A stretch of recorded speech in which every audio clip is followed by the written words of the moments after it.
Well, thank you all for coming this morning, and thank you to the superintendents. We want to make sure that Laredoans understand what's going on with COVID in our schools and our community. And you know, we had this a week ago exactly, and it was the beginning of the school year, the spring semester.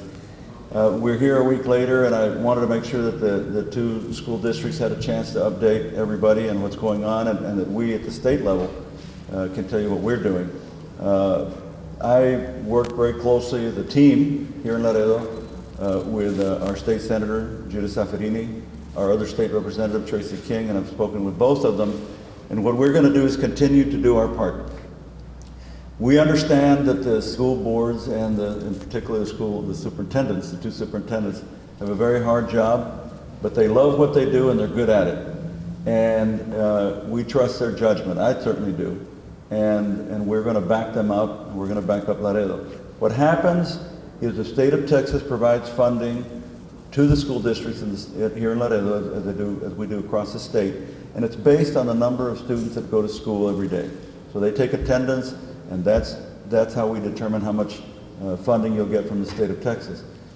Our two superintendents are going to update you in a minute on the decision the two school boards made yesterday to go to virtual learning. Starting Monday, is that right? Starting Monday. And what we're going to do at the state level is continue to appeal to the governor. Because right now the governor is the one that's going to make the decision. It's not even the Commissioner of Education, it's the governor. To appeal to the governor to continue to fund us as long as we're doing virtual learning here in Laredo and in other parts of the state. We see the rise of COVID. All the indications are that it's a rise, it'll go up, but it'll go back down. We hope about a month from now, maybe even sooner.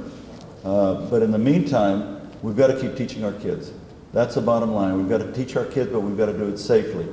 And so what the school boards voted yesterday was to move to virtual based on the recommendation of our two superintendents. And what we're going to do at the state level is make sure we get the funding to Laredo so we don't get penalized for a pandemic that we had nothing to do with. That's the bottom line. We should not be penalizing the people of Laredo or any parts of the state or any school, any public school, or any student because there's a pandemic going on. We're all doing the best we can. We're wearing our masks. I'm going to put it back on when I finish here. Many of us have taken the vaccine, and more people, I think, understand the way to approach daily life again to try to kill Omicron.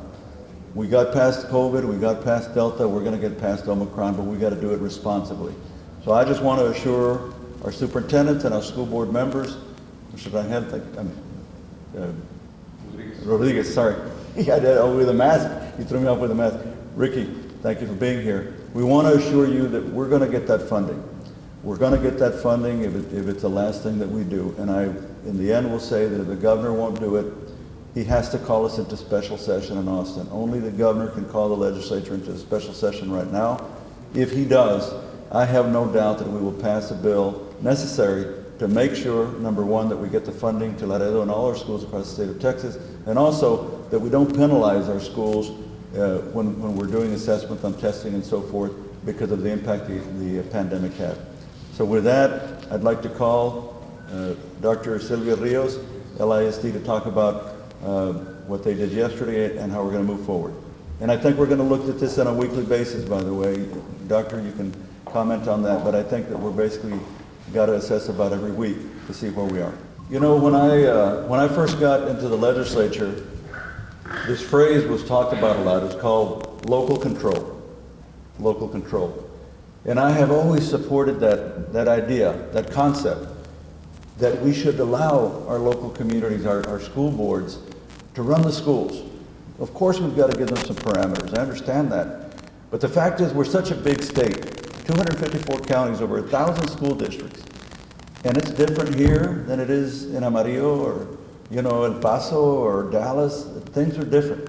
We have to count on our local school boards. We elect them to do their job. They name our superintendents to do their job. We at the legislature work with them. That's what we should do. But let me say this. 6 months ago, I voted, and we passed full funding for our school districts. The money is there. We approved it already. And we're going to remind the governor, we're going to remind the lieutenant governor, we're going to remind the commissioner of education. We already approved the money. We are in an unprecedented time with this pandemic, but we are working through it, and we'll get to the other side of it, and we'll be better for it, because we'll have been more resourceful, we'll have been more creative about educating. These two superintendents continue every day to figure out how can we get this done, given the hurdles that are put in front of us. So we as a community are being creative. That's what you're seeing here today. We're never forgetting that number one is we've got to teach our kids, but we got to keep them safe. But we approved that money, and I'm going to remind them, and the governor should understand this. Governor Abbott had COVID. You may not remember that. He already had COVID at least once, maybe twice, I'm not sure.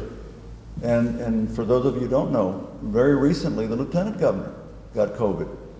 So they should be sympathetic to what's going on here, all right? They should understand that our school boards and our superintendents have to work past this, and they're doing it the best they can, and we should not penalize them as state legislators. I would say this to my colleagues: if you want to penalize them, why don't you go teach for a while? Why don't you go into that classroom? When I was in college, I was a substitute teacher, elementary, junior high, and high school. My mother taught for 35 years. I know how hard and how demanding teaching is, but I know how important it is as well. So I will tell you, the money is there. Senator Safarini, Representative King, and I, and a lot of other legislators around the state are going to make sure that we are not penalized for being resourceful, for being creative, for doing everything we have to do here in Laredo to make sure our kids are safe, but that they're getting educated. So thank you very much. It's my prayer that we will get past this, and I know we will. Every indication, I've worked very closely with the Commissioner of Health, with the Division of Emergency Management. I know what's supposed to happen. What's supposed to happen is about a month from now, this should be in our rearview mirror. But we got to take it a day at a time, a week at a time, whatever the superintendents think is best. We are here to support them, and as a community, I'll say this: we in this community, in this country, when you look at our history, have been through tougher times. Those who came before us, generations, and some that we call the greatest generation, have been through tougher times. We're going to get through this, and we're going to be better off for it. We'll be more resourceful, we'll be more creative, and our kids will learn. So thank you all very much for your leadership. We fully support you, and let's just keep moving forward. Thank you. Thank you very much.